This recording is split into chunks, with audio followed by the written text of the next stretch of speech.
Radha Radha music by विकास राज सीतामढ़ी। राधा कदर न जाने राधा कदर न जाने किसान कन्हैया के।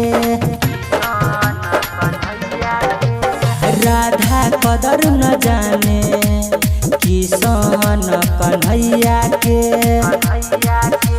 जानै छै सब ओकरा एहो जानै छै सब ओकरा सुन मुरली बजैया के। राधा एहो राधा कदर न जाने किसान कन्हैया के। एहो राधा कदर न जाने किसान कन्हैया के। राधा राधा राधा कदर न जाने किसान कन्हैया के। बड़ा नट खट लागै छियै दिलवाला रूप लागै छै ओकर सुन भोला भाला। कहे किशन कन्हैया छै मुरली बजैया सबके छियै सहारा एहो सबके छियै सहारा हर दुखबा बलैया के।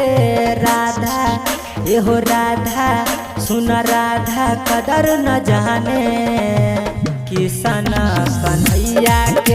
एहो राधा कदर न जाने किसान कन्हैया के।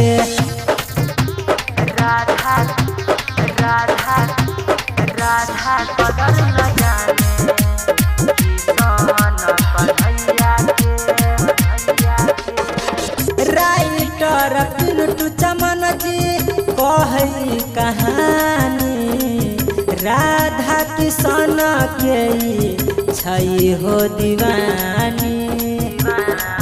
और सबके भलाई खाई माखन मलाई